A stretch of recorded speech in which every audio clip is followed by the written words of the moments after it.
What is going on, everybody? Welcome back into Club Jaguar. We're happy to announce it's another victory formation of Club Jaguar. Jaguars are 3-1. I really don't know what to do with my hands right now. I'm not used to the Jaguars being in this position so early on in the season. So I'm trying to understand what it is like. And to help me do that, I'm going to bring in a couple of people with me. I got Jason from Jaguars United. What's up, Jason? I'm doing pretty good. Just don't you dare think about stealing my signs with your advanced sign stealing and taking my takes. Not going to happen. Well, you know what, Jason? Keep your name out my mouth. Okay, all right, I will. Keep your name out my mouth. That sounds good to me. Okay. And next we got Jordan from Jin Jag. What's going on, Jordan? I will end you. Okay.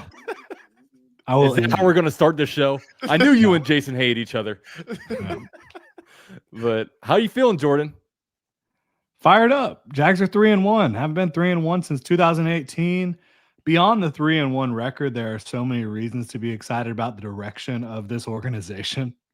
Yeah. And a lot of that is Liam Cohen, but there's a lot more to be excited about beyond just what Liam Cohen is doing. So I'm fired up to get into it, fired up to talk Jags Chiefs, fired up to hopefully not talk too much about Robert Saleh. I think that's kind of been beaten to death. It's been kind of annoying, to be honest. Like, it's every show that wants to talk about Jaguars 49ers that starts off with that. And it's like, it's a story, but like, I don't think it's that big of a. It kind of reminds me of when the Seahawks game in Everbank in 2017.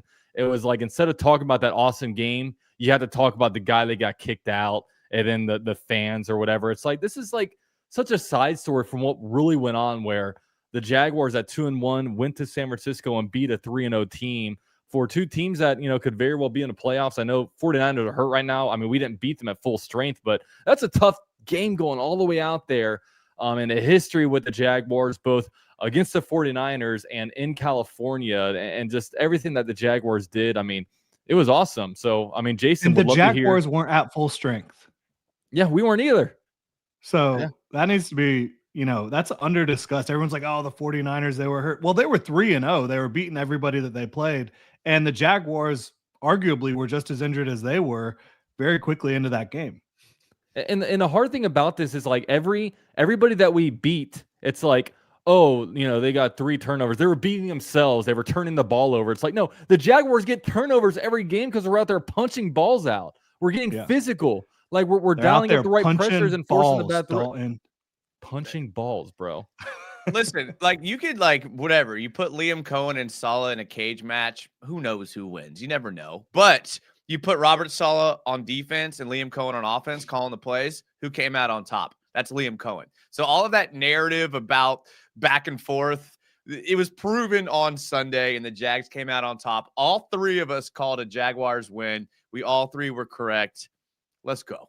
This is the kind of fighting I want between my coordinators, my head coach and defense coordinator. I want everything like this, calling the plays like that. So it's sign stealing. No legal sign stealing. Okay, it's very legal, and I'm gonna mention it for no reason at all. Yeah, it was weird, but we'll get off of that. So let's hear our thoughts. Okay, Jordan.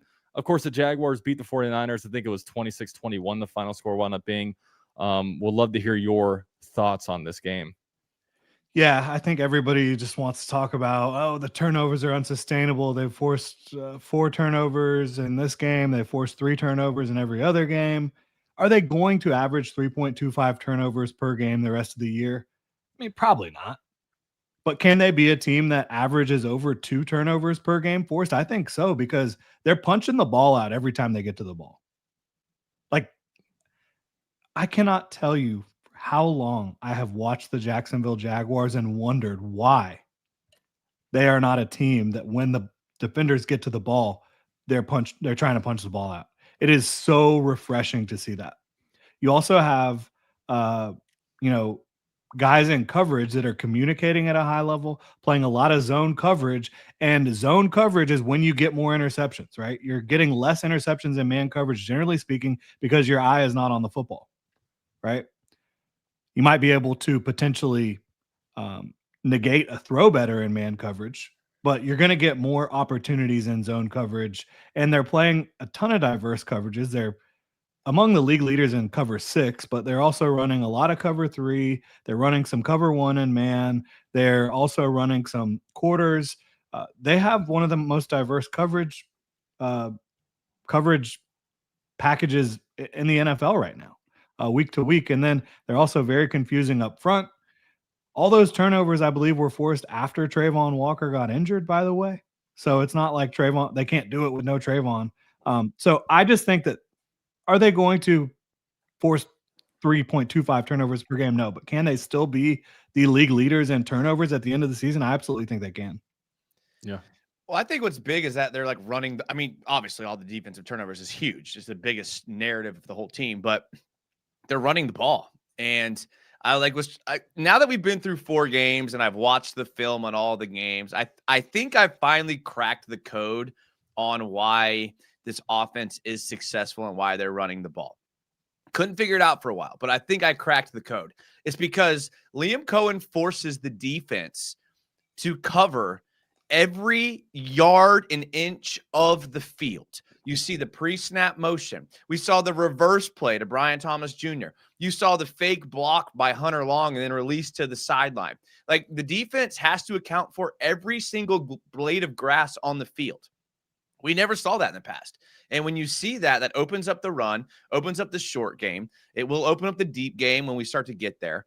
But like, they are making defenses not be able to commit, and they don't know what's coming. They're on their heels every single play because of the misdirection, the pre-snap motion, the route concepts. Everything that they're doing is causing the defense to just be on their heels, and that's why the offense has had so much success. And I finally realized it after this game. By watching it, I was like, what? As a defensive coach, I was like, what makes this offense so hard to stop? It's like the ball could be anywhere at any given time.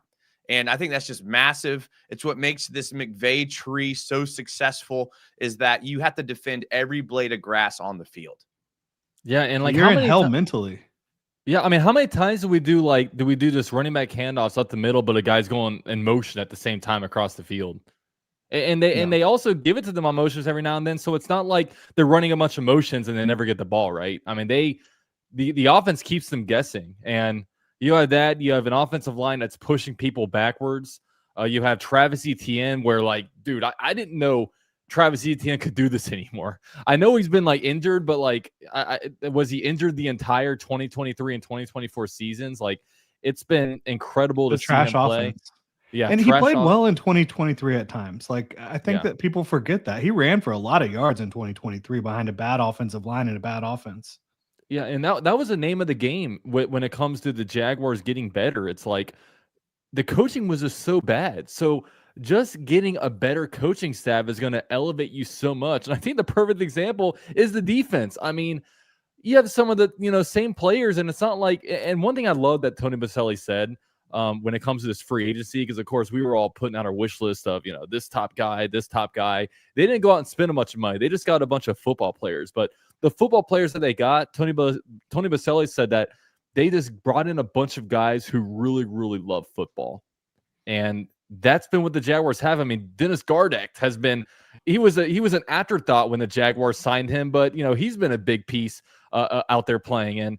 And Hunter Long, 2 touchdowns on the season after never having one. And, he secured the game-winning first down. So there's just so many just random players out there that the Jaguars brought in that's making a big impact. I mean, heck, even DeJuan Smoot, a post-draft free agency acquisition, is doing stuff for the Jags. So it's we built this roster in a good way when it comes to making smart additions instead of signing the guys to a lot of money. They underperform and we're eating dead cap hits for 2 years after cutting him, right?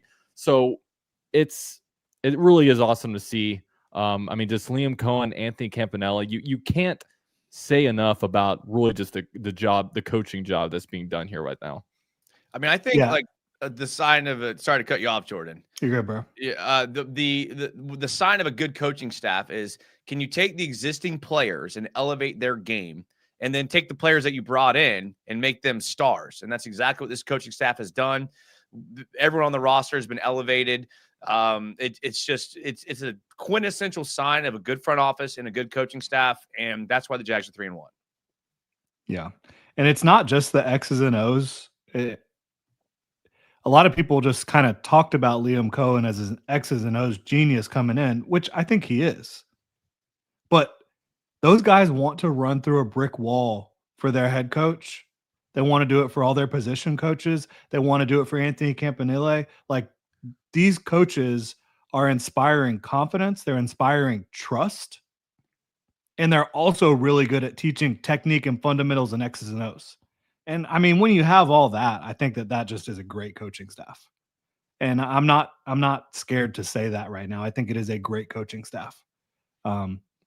They've impressed the hell out of me since the moment they arrived in Jacksonville. But then it's like, off season training camp. You don't want to like jump on the bandwagon too early. You kind of want to stay level headed. But everything I saw impressed the hell out of me all off season. And now I'm seeing the same thing to start the season. Again, I think that as difficult as Liam Cohen makes it on you defensively from a mental standpoint, I think Anthony Campanile is doing the same thing to offenses, and that's cool to see. Yeah, it's nice to see some like actual good schemes come and play, and that's the thing is like I said last year, it was really so hard for me to really evaluate the Jaguars defense because everybody regressed and Ryan Nielsen was just so bad.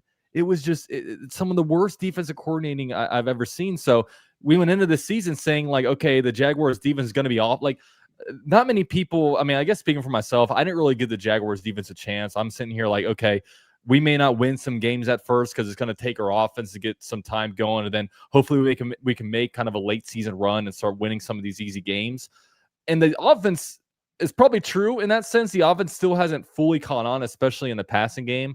But man, this defense has been just absolutely killing it. And the Jaguars are 3-1 through one of the hardest stretches of the season. Beating the Texans, that's going to be a tough out for anybody. I know the offense kind of struggles, but that defense is good. I mean, the 49ers, like there were so many, like our boy Jesse on the AC South Roundtable was like just trying to talk down the Jaguars. Brock Purdy turns the ball over like crazy. Jaguars aren't that good type stuff. Hey, on his show, because I did a show with him on Wednesday night before this show, he asked me who's a guy under the radar that 49ers fans don't know about.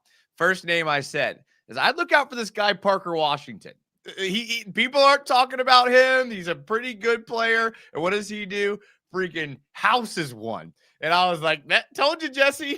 I told you. Yeah, he's a football player you want. I mean, those are the day three guys that you want to get, right? I mean, they may not be the most gifted physically or like athletically or whatever, but he works hard. Like he goes 110% every single play. That punt return, I mean, look, back-to-back years with a punt return for touchdown, only 4 games in this time, but it's just it shifts it gives us so much momentum. I mean, it gets us back up to possession, and man, it was awesome seeing him. I listened to him on Mic'd Up. Doesn't really say much, kind of a quiet guy, but he's that was a good call. That was a good call. Yeah, Parker Washington, much needed clutch play right there for us. Yeah, and the blocking on that was incredible. Yep. Yeah. Yeah, at first look, at so many levels. Oh my god, it was like a thing of beauty rewatching that. Yeah, and when I watched it on the TV, I was like, oh, we probably got away with a block in the back there, but it wasn't a block in the back. I mean, he got in front of it, and they did a good job of just blocking. And it was right in front of the ref too, in front of the ref.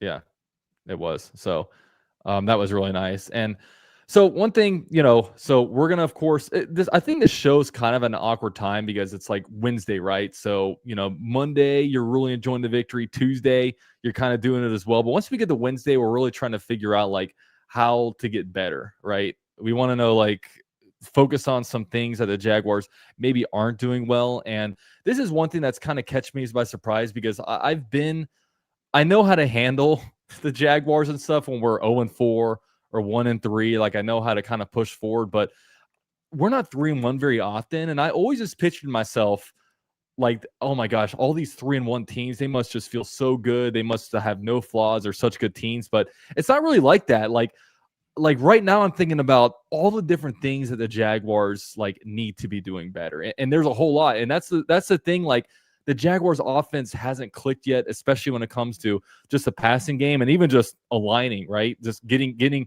out of the huddle on time and getting lined up and, not having to call stupid timeouts because, the play clock is running down in the second half or whatever. So some things to get better at. And I want to start here with like Trevor Lawrence. So 4 games in, Trevor Lawrence, I know for me, I'm a little bit, I would say I'm a little bit disappointed in Trevor Lawrence right now, just because you're eliminating a lot of the excuses, I should say, for him, right? You bring in offensive-minded head coach. You have the number 3 run game in the NFL.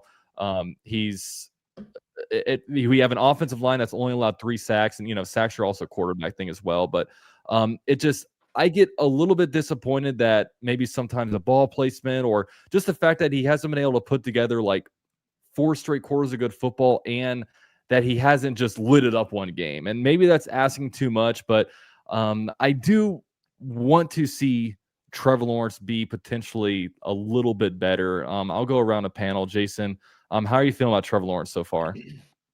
I'm been the biggest critic of Trevor Lawrence probably on this panel. Like, I have been, and like, I get it. I have been very frustrated with Trevor Lawrence. I am sitting here not worried. I think that as he gets in this system more, gets more comfortable, you're going to see his game just get better. I mean, he's the type of guy with the intangibles. He's the type of guy with the arm talent that more comfortable he gets in a system that's consistent, like Liam Cohen's, he will get better. I mean, yes, the interception was called back. Yes, it was holding. Still a bad throw. Like, we can call a spade a spade. It was still a bad throw that when he threw that interception that was called back. But at the same time, you have to factor in the drops that he's had. I mean, he's had a lot of drops. And so in my mind, I think he's been plenty fine. I think he's been okay. If the receivers can elevate their game a bit, like even Brian Thomas Jr., he literally caught every ball, but he couldn't get his foot in on one of those passes. But like he did like catch everything. So I'm okay with everything. I'm good with it all. The only thing, and this means nothing to anybody, but just for funsies, I was looking through Blake Bortles stats the other day. Wow.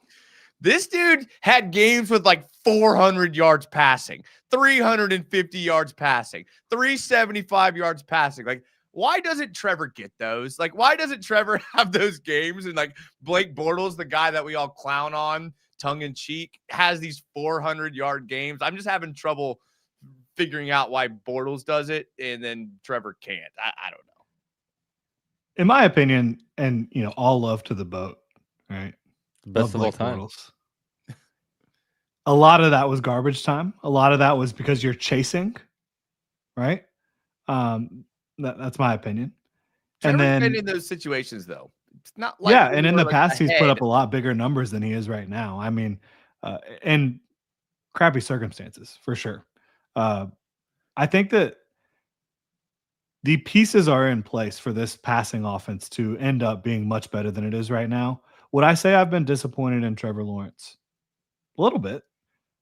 I would also say I've been disappointed in the receivers. I've been disappointed in the usage of some of the receivers. Not that you're not drawing up plays that get guys open and put guys in positions to succeed, but maybe it's not using a specific player's skill set the very best that you can, right? I just think that it needs to continue to come together. Point blank. I think that Brian Thomas Jr. hasn't been good enough. Trevor Lawrence hasn't been quite good enough. I think he's played better than BT, but he hasn't been quite good enough. I think that you also see a lot of the issues arising after penalties start to become a problem, right? Yeah, it's pretty difficult to be an efficient quarterback when it's 3rd and long. It's pretty difficult to be an efficient quarterback when it's 2nd and 20, 2nd and 15, 1st and 20, 1st and 15. All these things make it more difficult to be an effective, not only quarterback, but passing game. So yeah, I would definitely say if this is what Trevor Lawrence is in this offense permanently, then yeah, that's a little disappointing. But I don't expect that to be the case. And I don't expect Brian Thomas Jr. to be playing the way he's been playing. And obviously, I think he took a step forward. I mean, Trevor Lawrence was great in the first half before the penalties started really slowing down the offense in the second half. You also have a situation where you're leading in all these games. Every single game, you're winning. Like the entire game, you're leading. And so you're not really in a position to feel like you have to really pedal to the floor offensively through the passing game. So there's a lot of variables that, in my opinion, are impacting the passing game right now. I do think Trevor Lawrence can get better in this passing game. and I think he needs to. I think everybody does, though. It's not just on him. I disagree with everything Jordan just said. I disagree. Yeah, I disagree with everything he just said. Yeah. Keep Jordan's name out your mouth, okay? Keep my name out your mouth. I'll say this about Trevor, because sometimes like people will take these words differently. Like people will be, okay, where do we got to look for quarterback? No, I still believe in Trevor Lawrence 100%. I'm just holding him to the standard that I have for him. And there are circumstances going on. Like I think a lot of times, like there are times where wide receivers really have no idea what they're doing. And on the 2-point conversion play, it was nice seeing Trevor so visibly upset because guys just aren't lining up right. Like we have two guys moving at the same time. Like guys, like learn this offense, know where you got to be. There were more miscommunication between him and Brian Thomas Jr. again on I think it was a back shoulder fade. I believe it was this game where it sailed, thinking that it was going to be back shoulder, but it's all going to come together. I do believe at some point. It's just the passing game is definitely clunky. And also Liam Cohen is still figuring out how to call this offense. And just we're breaking from the huddle with less than 10 seconds on the clock. Like there were some weird things going on in this game. And I think there might have been some headset issues,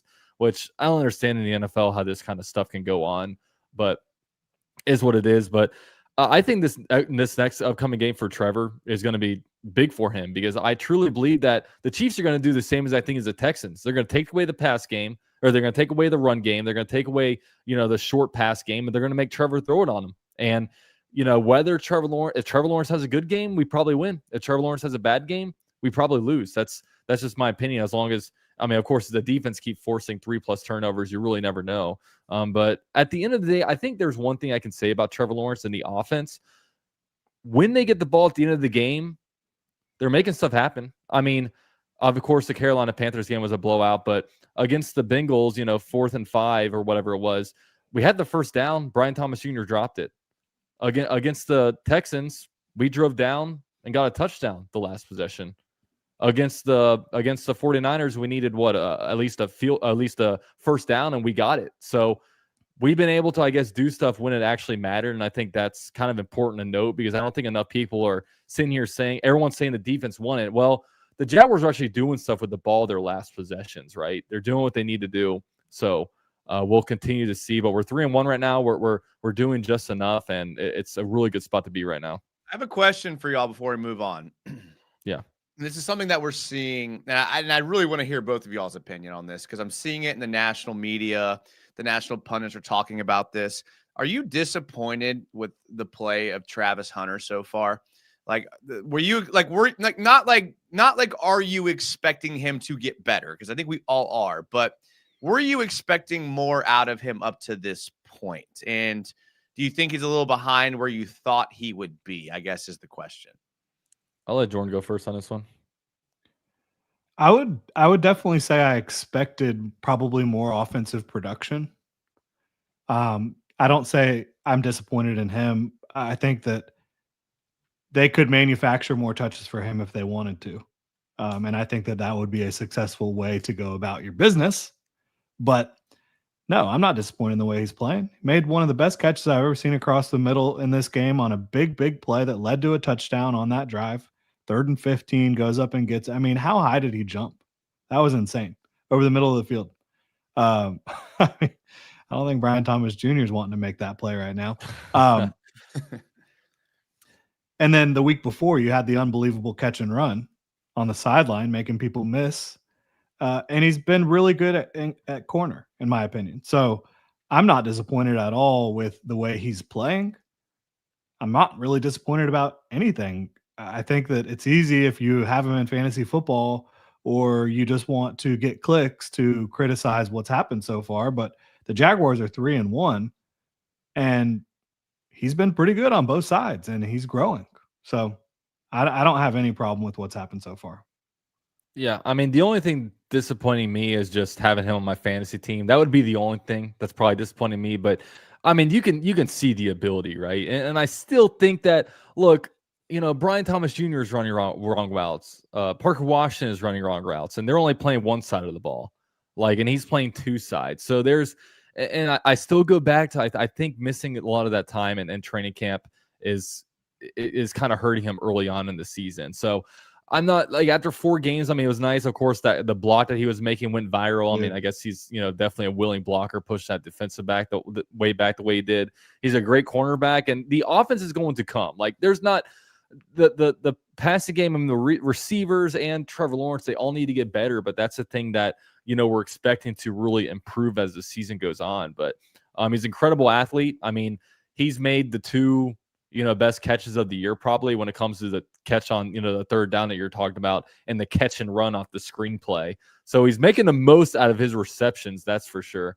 So it just kind of makes me excited to see his future, because it's not like he's out here dropping a bunch of balls and he's looking slow and his body language is bad. I mean, you would think a lot of receivers, drafted in the first round, that if they only get 1 reception, they'll be all pouty after the game. I mean, he's over here hyping up, going on Jaguar social media, being all happy about the win. So he's a team player. He loves football, and I think the offensive production will come. It will come. I get it. I just throwing at y'all because it's a conversation that's going around in like the national media. I'm with you guys on that at all. I will just add one thing.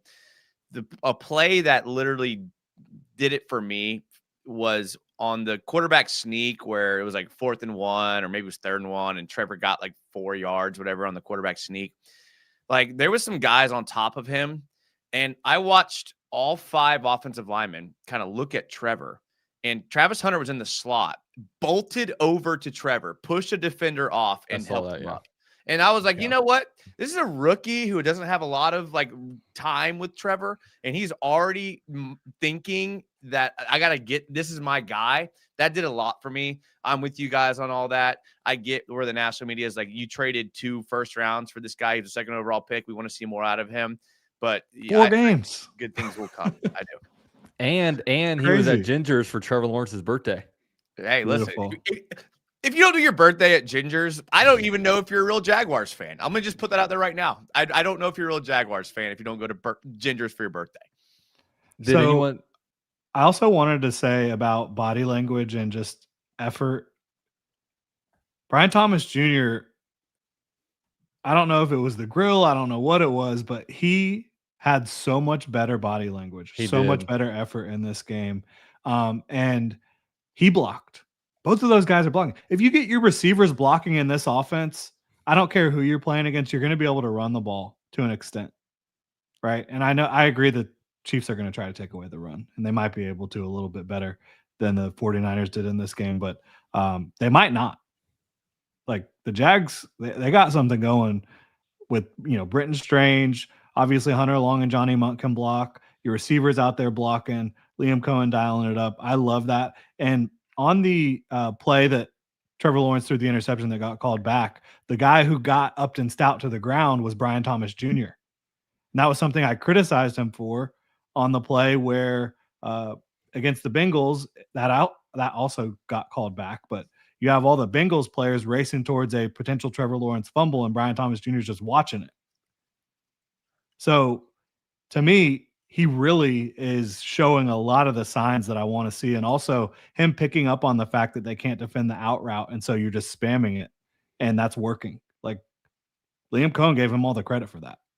So a lot for me to get excited about those 2 receivers. Yeah. And I think when you're looking at body language, I think a big thing to look at is like when other players are making plays, like how do they react to it?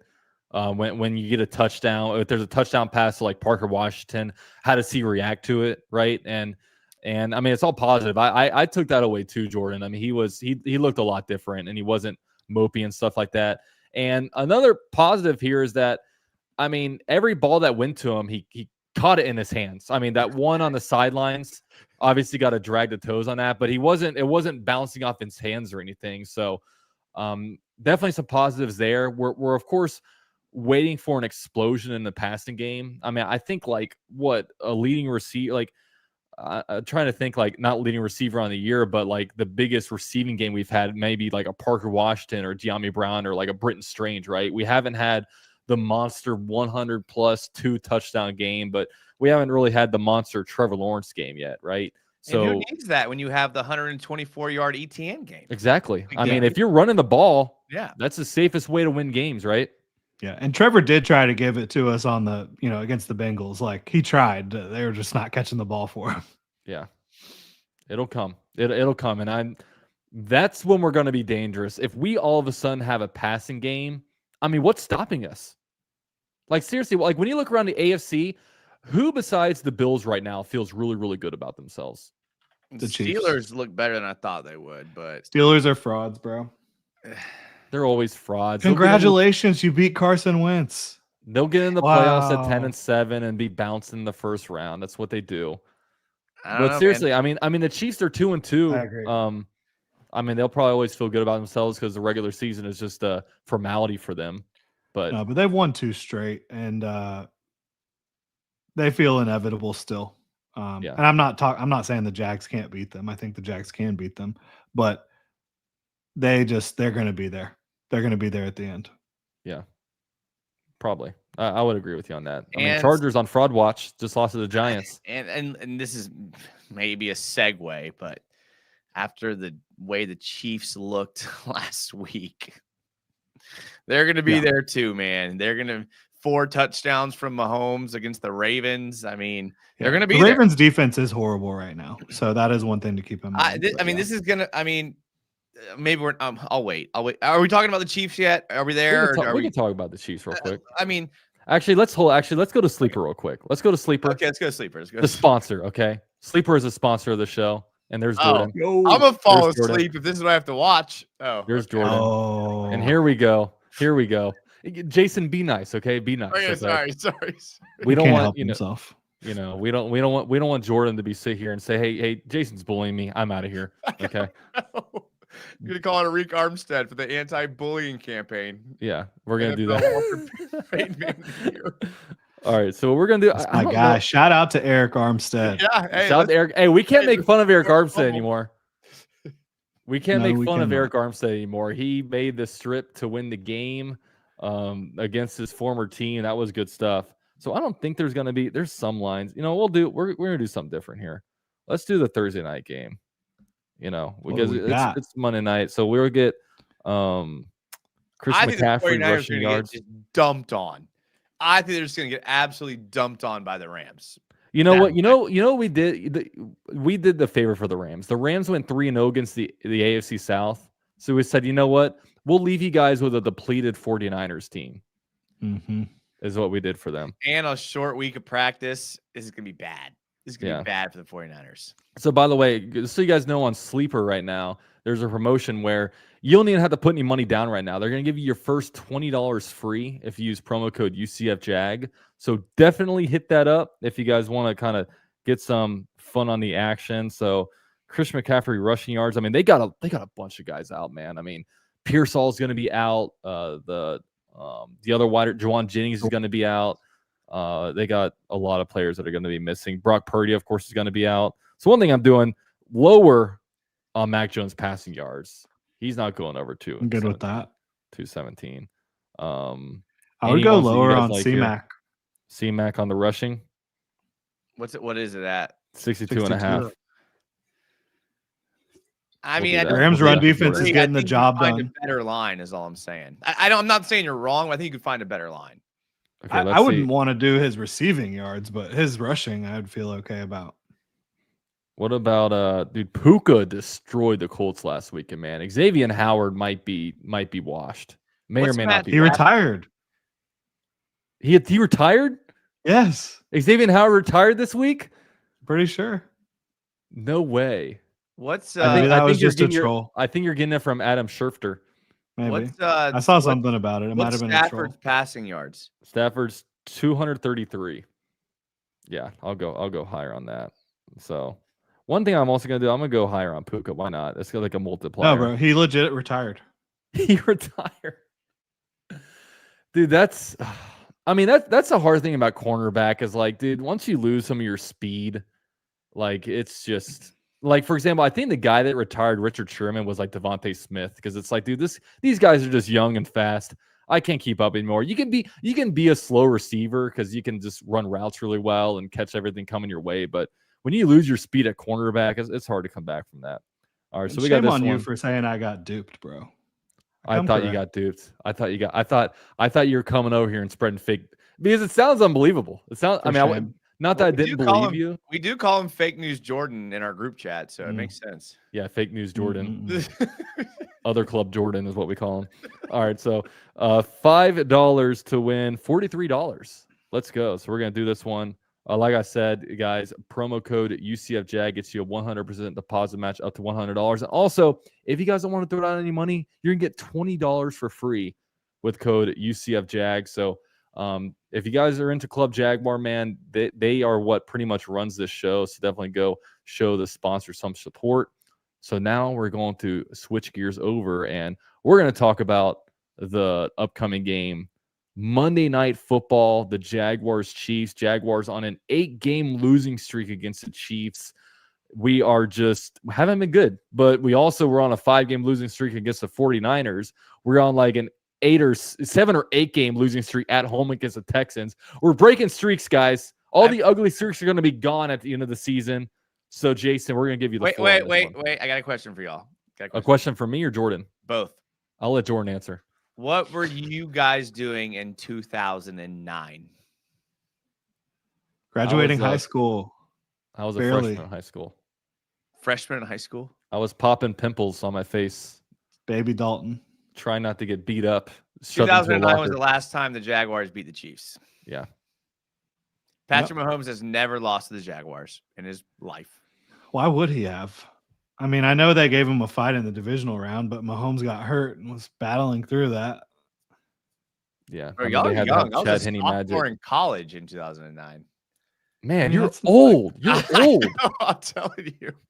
Well, I mean, I was also a freshman in college in 2009. Okay. We're right there. Yeah, we're all right there.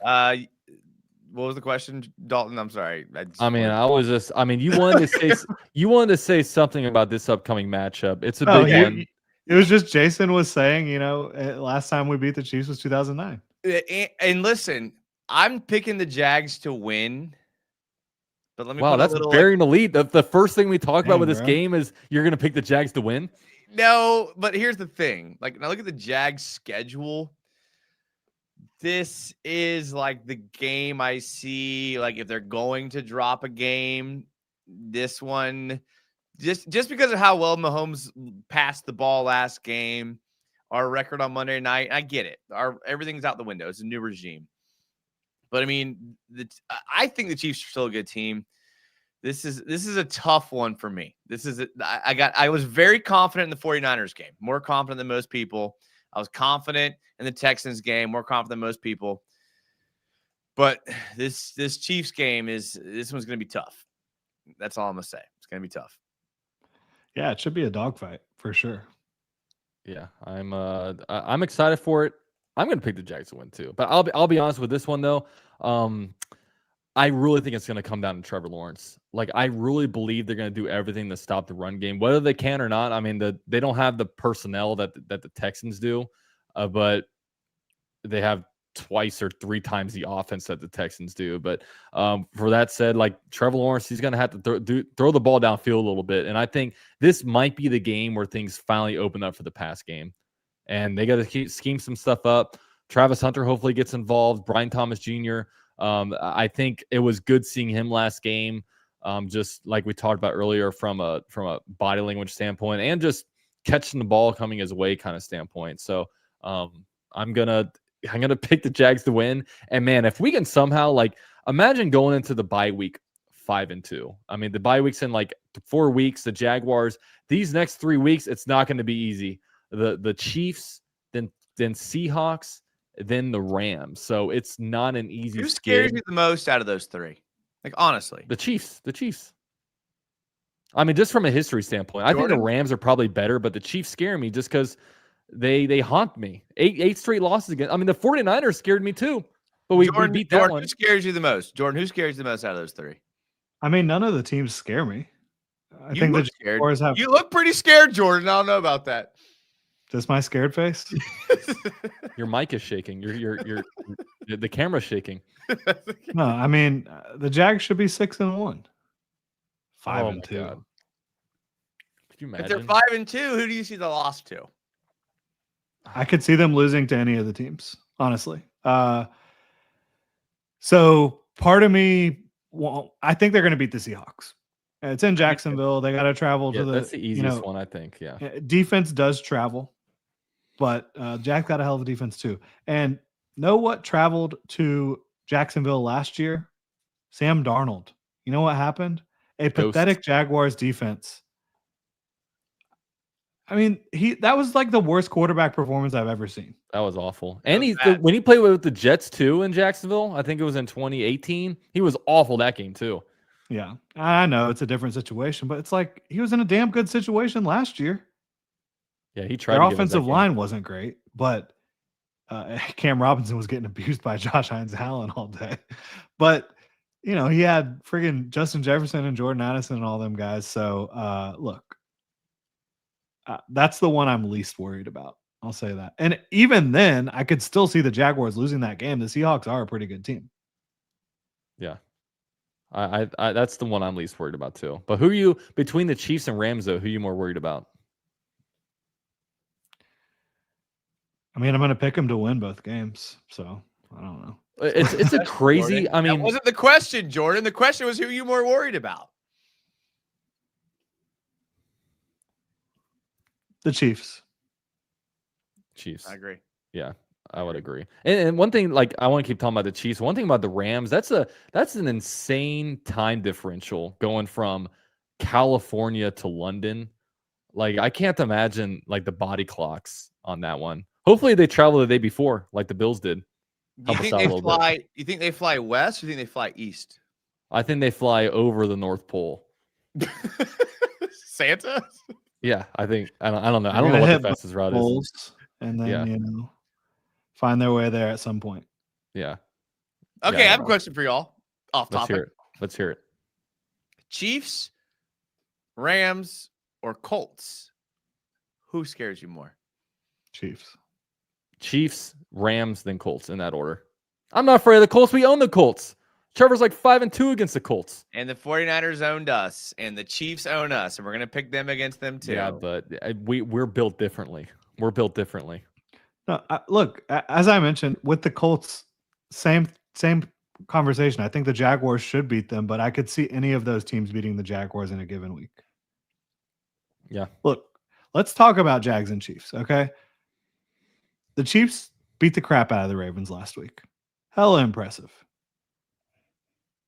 Lamar Jackson's one of the best quarterbacks in the world. He got hurt in the game. Their offensive line is struggling, the Ravens. The Jaguars might have the best offensive line in football right now. Just the way they're playing and the way Liam Cohen's able to dial it up to help them out. And the Ravens defense is playing horribly all year long. So I think that there's some serious differences between these teams, that the Chiefs are playing, week to week. So I think that the Jags have a much better opportunity to play a much better football game against the Chiefs than the Ravens did. I think one of my big things is obviously the Chiefs don't turn the football over, and the Jaguars are the number one turnover team in the NFL. So how does that work out? Right? Like because last week it was like the 49ers couldn't intercept passes coming into the game. They couldn't force turnovers, and you saw what happened. They couldn't force turnovers. So that was like bad versus bad. The Jaguars were turning the football over a lot on offense. The 49ers couldn't force turnovers. This is good on good. Yep. Chiefs don't turn the ball over. Jags turn the ball over at an insanely high clip on defense. And then defensively, again, Trayvon Walker. He's not going to play in this game. He's week to week, according to Jeremy Fowler. In my opinion, it is very difficult to beat Patrick Mahomes, especially now that they actually have offensive tackle play to go along with their interior. Josh Simmons, how the hell the NFL let him to fall to 31 for the Chiefs is beyond me. I'm just glad the Texans didn't grab him. But yeah, I see Robert saying JHA will tell Josh Simmons welcome to the NFL. Sure. Josh Simmons is a good player, though. Good young player. rushing 4 is what you want to do against the Chiefs. Yeah. It's much easier to do that when you have Trayvon Walker. Now, can you rush 4 and still have some exotic looks up front? Not blitz a lot, but have sim pressures, confuse the line and confuse Patrick a little bit? Maybe. I think that'll be the plan. And then, I mean, we know Campanelli's going to blitz. He's going to blitz. So the thing about Camp is the Jaguars are not blitzing at an extraordinarily high rate. It's the sim pressures. You don't know where it's coming from. Yeah. You don't know where the 4 rushers are coming from. And he will blitz. He's going to blitz. And my worry is that he's going to blitz more now that Trayvon Walker's not out there, and it's going to cost them. When you blitz, you have got to be on your P's. I mean, you got to get home, for one. You have to affect the quarterback. And then you have to have some assignment soundness on the back end and coverage as well. So that's my concern with this game, is that you feel like you have to blitz. You do blitz, and then Patrick beats the blitz. So do you think a big thing is also to try to get pressure on the interior of the offensive line? Try to get pressure up the middle? Yeah, I mean, you always need to get pressure up them. You got to get it from anywhere you can against the Chiefs, in my opinion. For Mahomes specifically, I think getting pressure off the edge is more difficult for him to deal with. A lot of quarterbacks would rather have pressure off the edge, but Mahomes would rather have pressure up the middle and then be able to bounce. Mm-hmm. And so I don't know. It's going to be tough. It's going to be tough to deal with, especially with Xavier Worthy back on the field. They have burners out there. I mean, Hollywood can still run. They started getting a little connection with Tyquan Thornton. Xavier Worthy's opening things up. That makes life easier for a lot of the other guys, including Travis Kelce, who has done some damage against the Jaguars in the past. So Xavier Worthy was their leading rusher and pass catcher. Like he's that's not a good thing, by the way. But they don't have a rushing wise.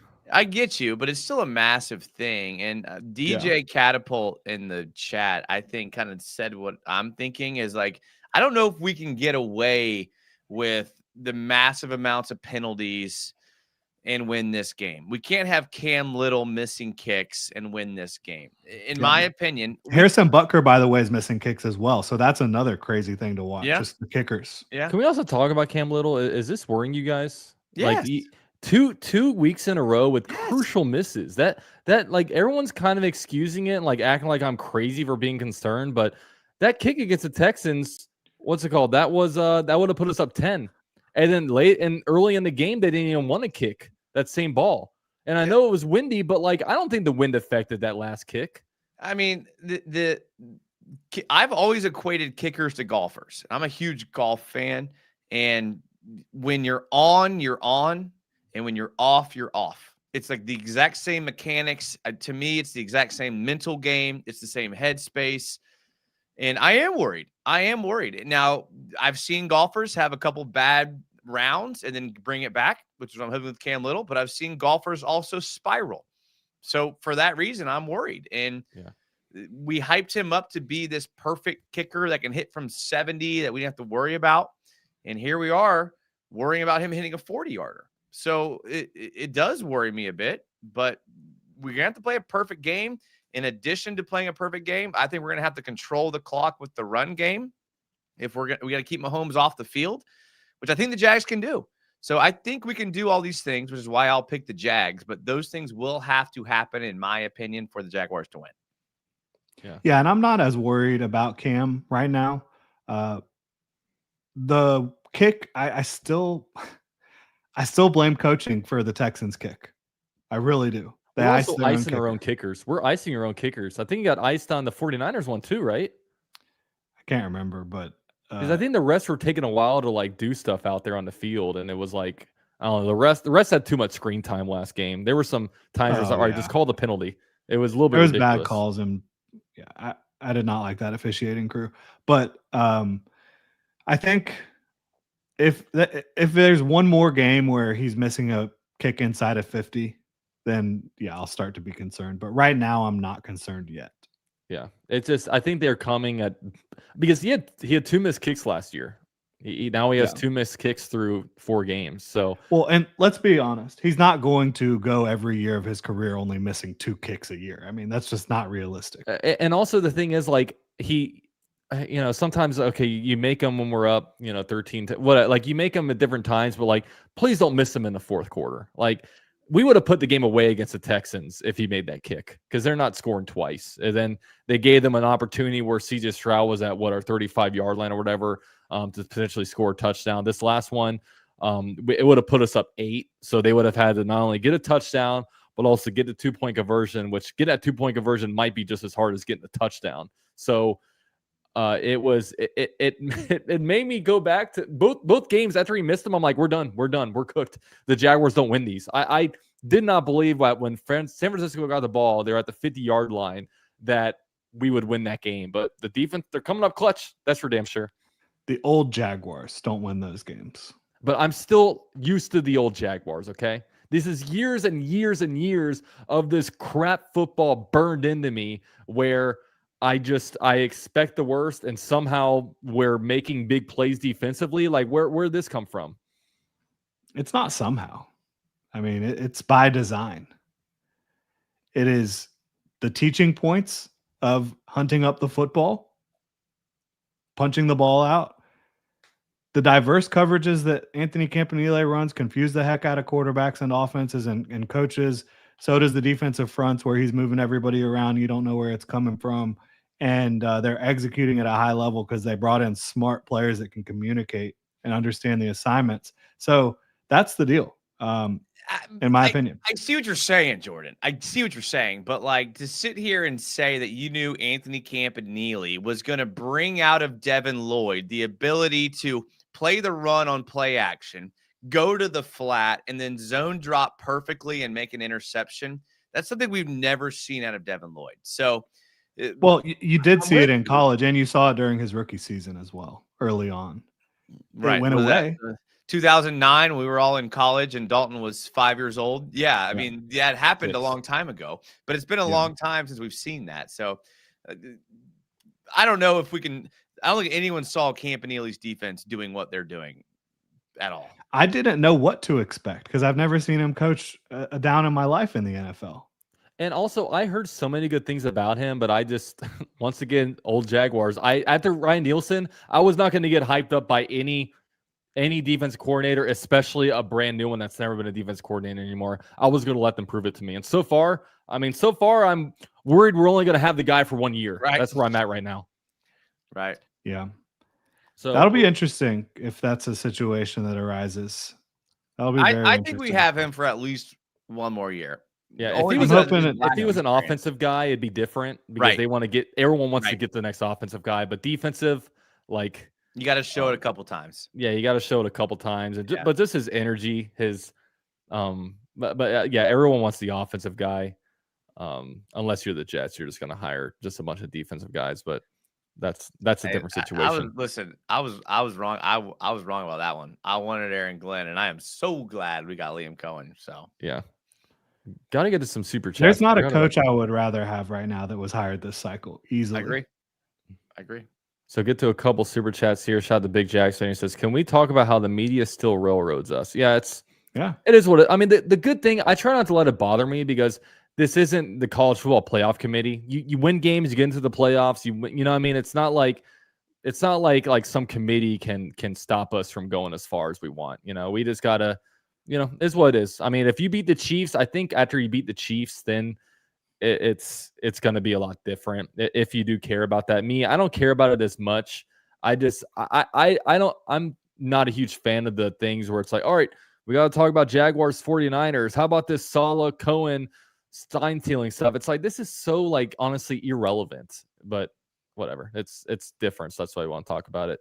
Biggs 904 says, "What's up, guys? Would love to see the Jags go 4-1." I agree. Do you guys agree? No. Yeah, I mean, that'd be all right. I like 3-2. That's a more of a comfortable number. For Jason, me. you just like disagreeing, don't you? You're exposing yourself. You can't let out your secrets like this. Shout out to Big Jackson with another one here. How would y'all feel about trading our second pick for Jeffrey Simmons? We're going mad mode over here. Yes. Yeah, let's do it. I don't think there's any way that that's possible, but yes, let's do it. Let's not. So we because this happens to us, so we can't let this be a factor. Just because everyone's like, oh, the Jaguars are bad, that means that we could trade for a second round pick for Josh Hines Allen, right? That's like the that'd be like saying last year when the Jaguars are 0-4, oh, let's trade a second round pick for Josh Hines Allen. It's like, hell no. Yeah, I think I saw an Eagles fan or somebody recently saying, no, let's trade for Trayvon Walker. Yeah, it's like, oh yeah, take him. We need a 4th, 3rd round pick. Like, no, like you know, like, let's not be like that. Like, if there's a Titans fan on this show, on this panel, he would laugh at it. All due respect. But let's not be that type of fan base that thinks that we can just wheel and deal and take from teams that we think are charities, especially within the division. They ain't gonna do that. But can we talk about Devin Lloyd though, real quick? What happened to Devin? Like, what's happened to Devin Lloyd? Was it the number change, number 0 at Utah? Is it that simple, or is it just like we finally found the perfect defensive coordinator? Because I always knew the ability that was there. It was never like an athletic thing. It was always just understanding where he needs to be. And now, I mean, it seems like wherever he is, it's right under the football, whether it's recovering fumbles or getting interceptions. So I gotta ask you. I'll let Jordan go first. I gotta ask Jordan. What happened? Yeah, I mean, it's teaching, it's coaching, it's fundamentals, it's confidence. It's not only the fact that they can teach it up and X's and O's, all that stuff. Well, they inspire confidence in their players. Devin Lloyd was not always fully confident in what he was seeing. They have whatever they have done in terms of building that relationship. They have made him more confident in what he is seeing. And you can say the same exact thing about Travis Etienne. So what do Devin Lloyd and Travis Etienne both have in common? Contract year. What do they not have in common? Throwing it out there. One thing they don't have in common is a 5th-year option. It's a variable. All I'm saying, it's a variable. I agree with you, Jordan. You can't ignore the massive variable both those players have in common. And we've seen that in the past where players are like, it's my contract year. Let me get after it this year. Yeah. And you know who I trust to navigate understanding whether or not they need to be back here? Trent Baalke. Trent Baalke. I was going to say Baalke Ball, Smith, but that's okay. No, it's Gladstone. Obviously. That was my next guess. Yeah, I'll take it. You were close, buddy. Damn SATs. Yeah, honestly, though, I mean, I think that this guy understands how to build a team. I think he understands trajectories and how guys are wired. And I think that's a big part of what he's trying to bring to the table. So, I mean, with this offseason, like, what did they do bad this offseason? Like, you'd have to get real nitpicky. Yeah. I mean, I still think you could have signed more edge. You could have traded Walker Little. And that's true. Yeah, sure. So there's a couple. I still think you could have probably done better at the end of day 2 in the draft, but you know, we don't see Caleb Ransall though. That's kind of, both of those guys have been injured, so it's like that's you an can't injury. really say I can't anything. really fault them for that. No, I mean, that's a good question, Dalton. I mean, they've done they've hit it out of the park. I guess the better question is, I know we're running over on time here. Better question is, what if Devin Lloyd and Etienne continue to do what they're doing? What do you do with them in the offseason? I mean, I'm signing Devin Lloyd. I'm definitely signing Devin Lloyd, to be honest. Well, obviously he's not going to. Yeah, he has 4 turnovers in 4 games. I don't think we're looking at 17 turnovers for Devin Lloyd this year. You know what I'm asking. No. I know. I'm just saying. But even at the way he's playing, I think you're looking at least $18 million per year. He's not going to. He get more than that in the open market. He's not going to sign that for here. That's what I'm saying. At least. Yeah, I mean, do you tag him? Jack signed for about 17. Franchise tag him? Last year, the franchise tag for linebacker, because it's mixed in with DNs, it was $25.5 million. Do you tag him for that, or do you let him walk? He probably gets that in the open market. No, I don't think he would get that. But who else is, like, we don't have that many contracts we had to dish out right now. Well, I mean, Trayvon Walker needs one. I would have already done Trayvon. Yeah, Trayvon Walker needs one. But who else? I mean, Etienne, like, how much money is Etienne gonna really demand? I think he would get more than Kyron Williams just got because he's more explosive. I just wonder with ETN, like I don't know if I mean I would love to sign him back. I just don't know how much. I think we can sign him back because I don't think he's going to demand all that much. I mean, he's a guy that's been injured, has some mileage. He's a running back. We all know about running back stuff, but regardless, So, I mean, I look, like Toot a lot too. But and the Quinn Allen, yeah, the Eagles re-signed Zach Bond this year for $17 million a year. I think that's the range you're talking about. When you look at running back, like I mentioned, you think if Devin Lloyd goes to free agency, he's only getting that? I think you would get less than 20. Yeah, that would be my guess. I mean, and we'll see what happens the rest of the year, right? Like, I know it's hypothetical. I know if he ends up having 10 turnovers, I mean, like, geez Louise. But Kyron Williams, who I brought him up because the Rams just signed him, where these guys have all spent a lot of time in LA. They signed him for $11 million per year. I think James Cook just got signed for 11.5. So I think ETN would be in the $12 million range potentially. Yeah, I mean they could if he continues to play the way he's playing. They could make that work, and also I probably would. Yeah, and you look ahead, the Jaguars don't need to spend a bunch of money on wide receivers anytime soon. The Jaguars secondary is going to remain relatively cheap. We got to figure out, I guess, Eric Armstead, what we're going to do about that one if you want to keep him around or sign something, because you're going to need some bodies down there too. But I don't know. There's not a whole lot of there's not a whole lot down the pipeline at the moment that you really need to worry about. And we don't have super expensive offensive linemen either. And we got some good depth there too. So who knows? I mean, I'm feeling really good about where we're at right now, even without a first round pick, because we've got, I think, 3 third-round picks, a second-round pick. The Jaguars, I mean, we've set ourselves up pretty nicely right now, and I think I'm definitely feeling better about the roster right now than I was 2 months ago at this time. For sure. I know Jason is. Absolutely. Jason said we're overrating this roster. He said that.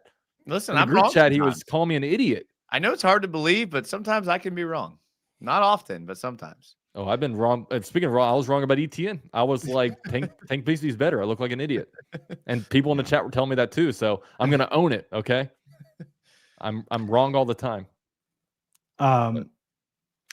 Hainsey and Murray. Those are the two that I've just been so impressed by. The 2 biggest value starter free agents that they signed. I mean, that's been incredible. And those guys can be around for a couple years. At least. So that's pretty cool. But let's talk about the Chiefs a little bit, Jags and Chiefs a little bit. Okay. Let's do it. Let's finish our final thought. Get out our final thoughts on how this game is going. Let's all give final thoughts, okay? All give final thoughts about how you feel about this game, what the Jaguars need to do, players that you're looking out for. Let's hear it. We'll let Jordan start. Well, as I mentioned, Trayvon Walker, obviously a big deal, but I think somebody mentioned it in the chat. Josh Hines-Allen needs 2 sacks to break the all-time franchise record. I think he's going to do it on Monday night, wearing the Prowlers in front of a raucous home crowd. Get the job done. Josh Hines-Allen, 2 sacks. He'll get lined up against Jawan Taylor, who he knows very well a little bit. They started moving Josh Hines-Allen around a little bit more after Trayvon Walker got hurt. Normally he lines on the right side, defensive right side a ton, but he was moving around a little bit more. I think he gets his 2 sacks. Has that kind of game where, he's been kicking ass, but he hasn't really had that big sack game. I think he can do that. And then I think that the Jags can force a couple turnovers, make a big difference, and have a balanced enough attack on offense and take advantage of a few of Steve Spagnuolo's aggressive blitzes and get the job done. I don't think it's like a crazy high scoring game, but somewhere in the 20s for both teams. I really do have it as a coin flip, but I'm taking the good guys on my coin flip. Obviously, Jacksonville Jaguars get the home win against the Kansas City Chiefs. And as we've said, they break the curse against the Chiefs. They play well on prime time, and everybody's feeling good on Tuesday. I love it. Let's hear it, Jason. I don't feel great about this game, boys. I don't feel great. I could see this as a game where the Jags don't come out on top Monday, but they end up beating them in the playoffs just because of where the Jags are at, where the Chiefs are at. I could see that. I'm going to take the good guys with a 1-point win.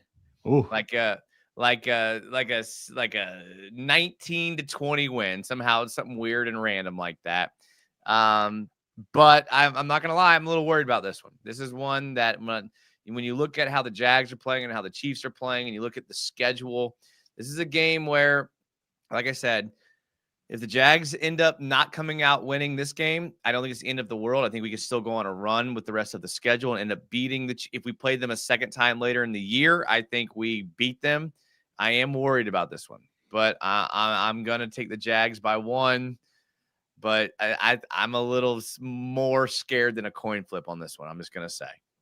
Yeah, and I'm nervous going into this one, but I was also nervous. I mean, I was pretty nervous going into pretty much every game. I mean, week 1, you're always nervous about week 1. I think against the Texans, I was feeling just really nervous about that one just because I knew it was going to be ugly. You're playing a really good defense. You're playing a team that's not that good right now, but has dominated you. Like, you didn't want to be their get right game, and the Jaguars won that one. Was nervous about the San Francisco just because of our history. And I'm nervous about this one because of history too. I mean, 8 straight losses against the Chiefs. We also were in primetime football. I don't want to be embarrassed on Monday Night Football. We're the only game on Monday Night Football that night. And, Patrick Mahomes, damn good quarterback. I mean, they've won the AFC 3 years in a row. So we're playing a good team that, kind of sees, like I was saying earlier, they kind of see the regular season as a formality at this point because they get through it. They go to the playoffs. So then is when they kick it up into the next gear. So with this one, as I was saying earlier, I think Steve Spagnuolo, great defensive coordinator, he's going to do everything they can to take away the Jaguars' run game and the Jaguars' short pass game. So I think this is a game where Trevor could explode this game, and I want it so bad. Like, I thought a Trevor Lawrence explosion game would have come in the first 4 weeks. It hasn't come yet, but this is the game where I think, man, on Monday Night Football, he goes out here and throws, even just over 250 yards passing, gets a few passing touchdowns, hopefully mistake-free football as well. He could really light it up and finally get guys like Brian Thomas Jr., Travis Hunter involved. It could be big. And I'm going to take the Jags because I'm a huge Jags homer and I really, really want to win. But the good thing about this one is, like, if the Jaguars lose, we're 3-2. That's a damn good spot. Like, all of us would have been accepted 3-2. We might have accepted 2-3 after week 5. But at worst case scenario, we're 3-2, but we're also playing for 4-1. It's an amazing opportunity against a team that's dominated us. But like I said, we're breaking streaks. We broke the Houston Texans home streak. We broke the California/San Francisco streak. It's time to really put our stamp on the league because, players, they read into stuff. They know what's being said about them.